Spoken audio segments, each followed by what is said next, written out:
Bismillahirrahmanirrahim. Assalamualaikum warahmatullahi wabarakatuh. Apa khabar murid-murid cikgu? Okey, hari ni hari Isnin 24 bulan 5. Kita nak belajar bahasa Melayu ya. Sebelum tu kita doa dulu ya. Bismillahirrahmanirrahim. Alhamdulillahirabbil alamin wassalatu wassalamu ala asrafil anbiya'i wal mursalin wa ala alihi washabbihi ajmain. Allahumma aftah alaina hikmataka wansur alaina min khazaini rahmatik ya arhamar rahimin. Allahumma faqihna fid din wa 'allimna takwil. Rabbi shrah li sadri wa yassir li amri wahlul 'uqdatam min lisani yafqahu qawli. Allahumma shalli ala Muhammad wa ala ali Muhammad. Okey, hari ni kita nak belajar apa ya? Kita nak belajar seni bahasa ataupun tata bahasa. So ada dua tajuk kita nak belajar. Tajuk kecil iaitu perumpamaan dan kata tanya. Okey. So buka buku teks. Buka surat berapa ya? Buka surat 45 ya. Buka surat 45. Okey. Perumpamaan ni cikgu dah buat apa? BBM ya. Cikgu dah tampal di belakang. Mungkin ada yang sama, mungkin ada yang belum kamu tengok lagi.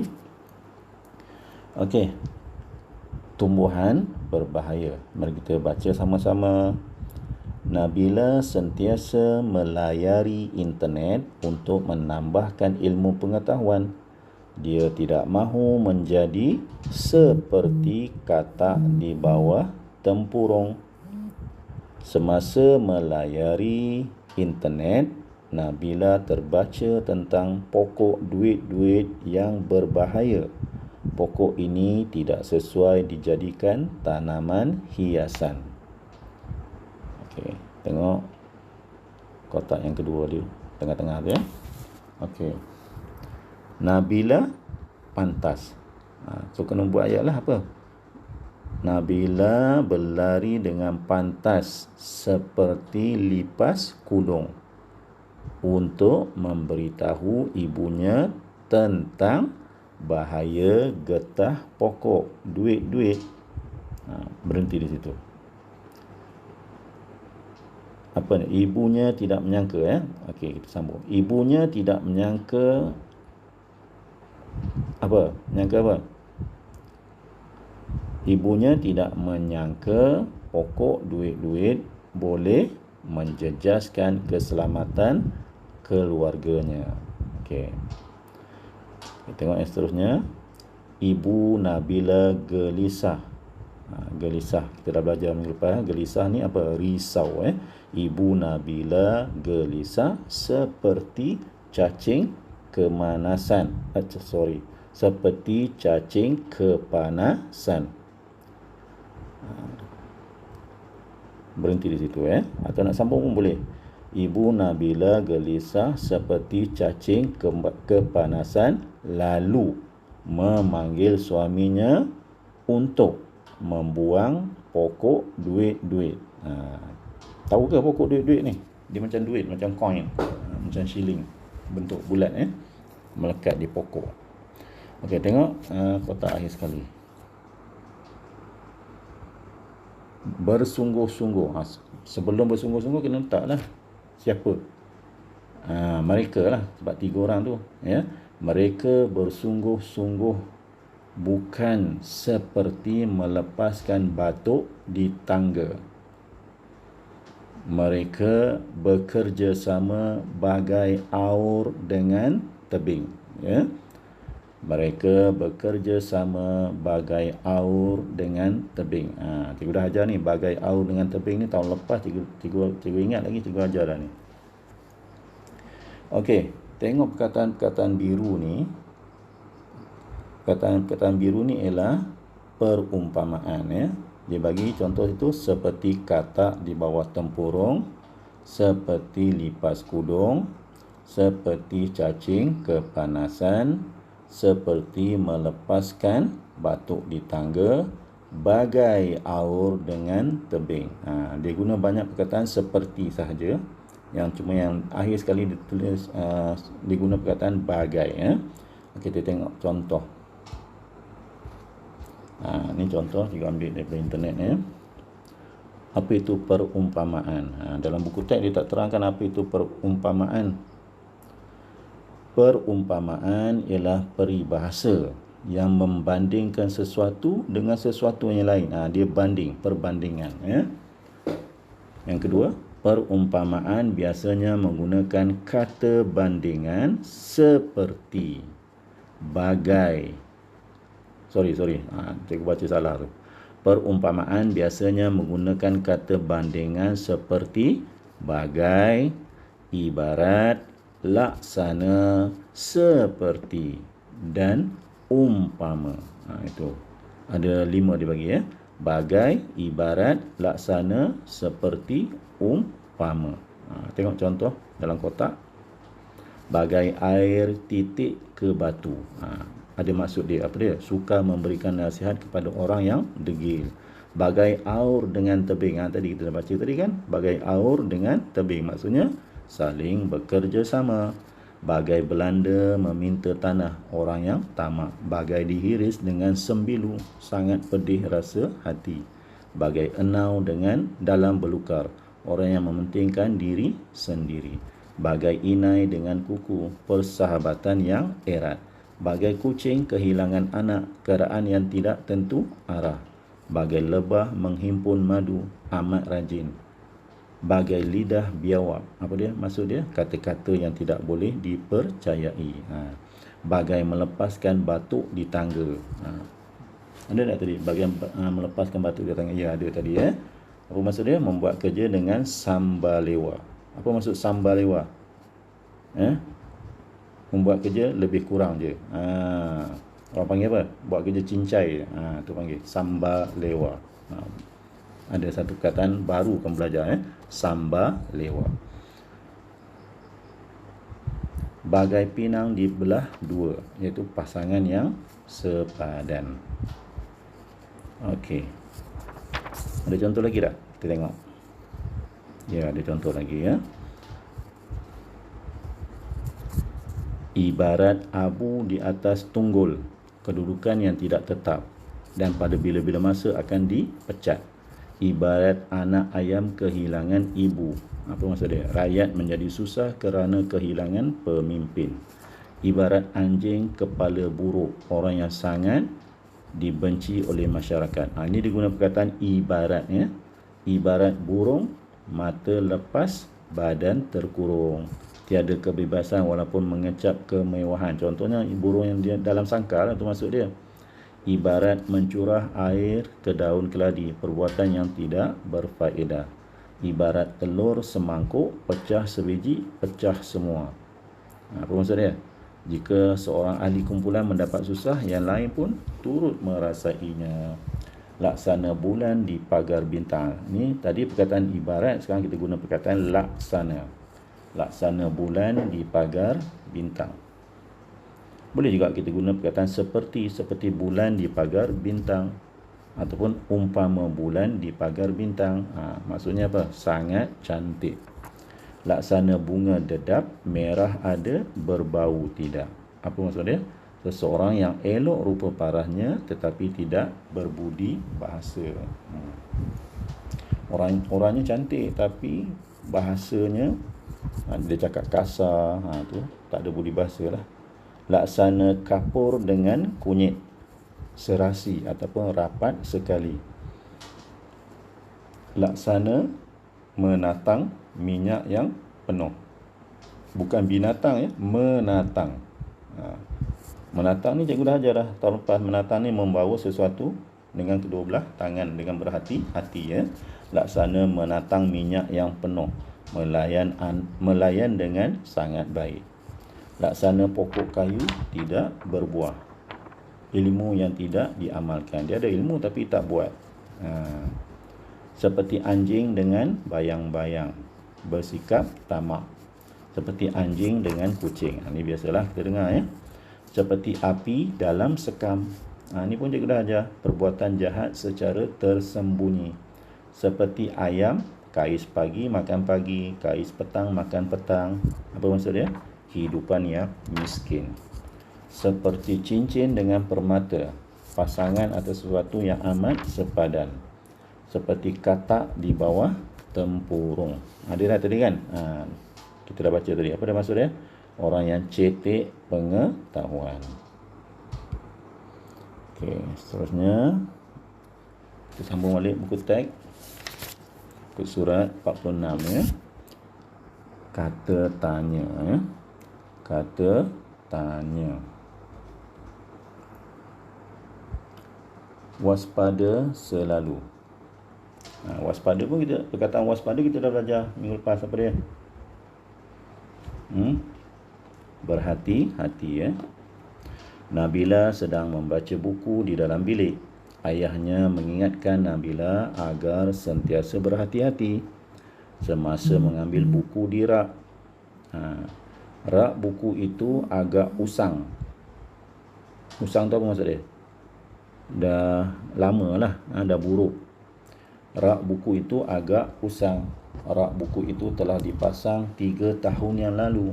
Oleh itu, buku-buku di rak haruslah tidak terlalu banyak dan tidak penuh muatannya.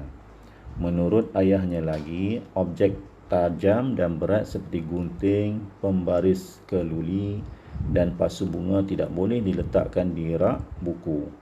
Jika terjatuh, objek tersebut boleh mencederakan Nabila. Oleh itu, untuk mengelakkan bahaya kepada Nabila, objek tersebut mestilah diletakkan di tempat yang berasingan. Okey, ini kata tanya. So, kata tanya, tengok info bahasa di bawah ya. Kotak kuning bawah tu. Kata tanya ialah kata yang digunakan untuk menanyakan sesuatu. Contoh, apa, bila, siapa, mengapa, bagaimana, mana. Dan biasanya kita sambung di belakang tu ialah kah ya. Apakah, bilakah, siapakah, mengapakah, bagaimanakah, manakah. Okey. Tengok contoh di atas ya. Di manakah Nabila membaca buku? Ini untuk apa? Untuk menanyakan nama sesuatu tempat. Kalau kita guna kata tanya siapakah, itu untuk apa? Untuk bertanya tentang orang. Kalau kita guna kata tanya bilakah, untuk menanyakan masa berlakunya sesuatu perkara. Kalau kita guna kata tanya berapakah, apa untuknya? Apa kegunaannya? Untuk menanyakan jumlah atau bilangan sesuatu benda. Kalau kita guna kata tanya apakah, untuk menanyakan sesuatu perkara, benda atau binatang. Kita guna kata tanya mengapakah, untuk menanyakan sebab berlaku sesuatu. Bagaimanakah, untuk menanyakan cara melakukan sesuatu perkara. Okey, faham dah ni? Okey, tengok seterusnya. Okey, ni buku aktiviti ya. Buku aktiviti muka surat 50. Aktiviti 4. Okey, jawapan dah ada. Isi tempat kosong dengan perumpamaan yang sesuai, seperti cacing kepanasan, seperti mencurah garam ke laut. Bagai isi dengan kuku, seperti menarik rambut dalam tepung. Bagai layang-layang terputus talinya. Boleh buat sendiri tak? Ke nak cikgu terangkan juga? Kamu cari jawapan sendiri. Sebab jawapan dah ada kat atas. Tak boleh manja-manja sangat. Semua nak jawapan daripada cikgu. Cari sendiri jawapan yang betul. Okey. Okey, tengok ke surat seterusnya. Okey, ini isi tempat kosong dengan kata tanya yang sesuai. Ke surat 51 ya. Ke surat 51. Ini pun senang sangat ni. Isi tempat kosong dengan kata tanya yang sesuai. Katil baharu kami. Guna perkataan mana, siapa, bagaimana, bila, mengapa, berapa, apa. Jadi cikgu rasa tak payahlah cikgu bagi jawapan. Kamu fikir sendiri ya. Senang sangat ni. Sangat senang. Okey. Okey, kita tengok latihan seterusnya. Okey, aktiviti 5. Bina soalan dengan kata tanya yang betul. Biasa kita jawab soalan. Sekarang ni kita buat soalan. Bina soalan. Jawapan dah ada. Okey. Tapi kena baca petikan ni dulu. Elakkan renjatan elektrik. Elakkan renjatan elektrik. Imran mempunyai seorang adik yang berusia 3 tahun. Nama adiknya Irmi. Irmi kerap memetik suis soket. Perbuatan adiknya itu merisaukan ayah dan ibu mereka. Ibu dan ayah mereka bimbang sekiranya berlaku renjatan elektrik kepada Irmi. Untuk mengatasi masalah itu, ayah mereka memasang pelindung pada setiap soket di rumah. Tindakan itu demi keselamatan anggota keluarganya. Pelindung soket tersebut dapat mengelakkan adiknya memetik suis soket. Okey. Tengok nombor 1. Dia suruh bina soalan. Jawapan dia dah bagi. Irmi kerap memetik suis soket. Irmi kerap memetik suis soket. So, dia hitamkan perkataan memetik suis soket. So, kamu nak tanya apa?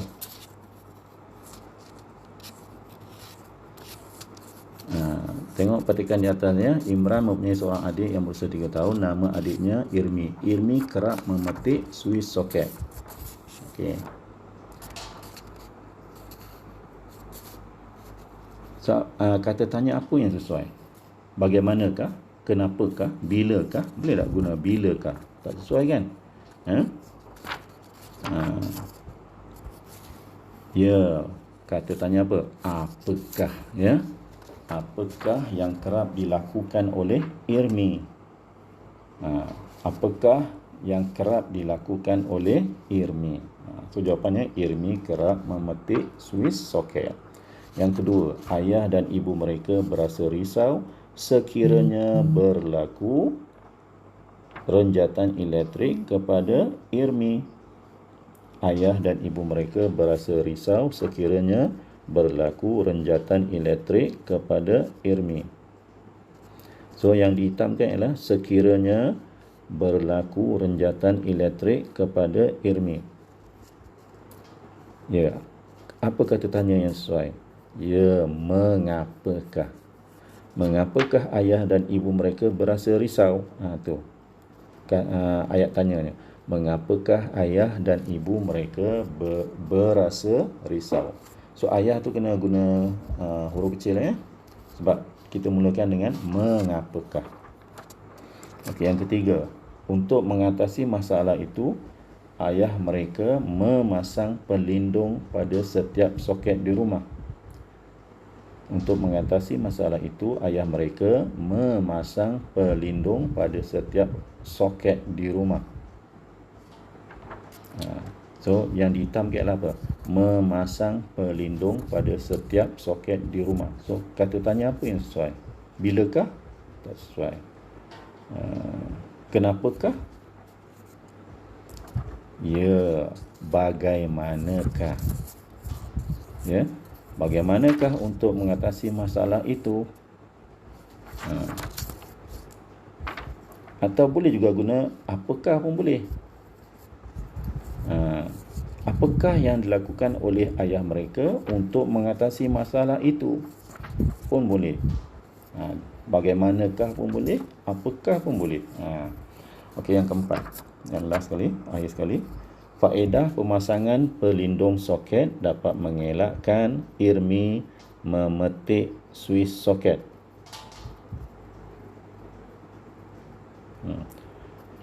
Faedah pemasangan pelindung soket dapat mengelakkan Irmi memetik suis soket. Boleh juga guna perkataan kata tanya apa? Apakah? Apakah pun boleh. Apakah faedah pemasangan pelindung soket?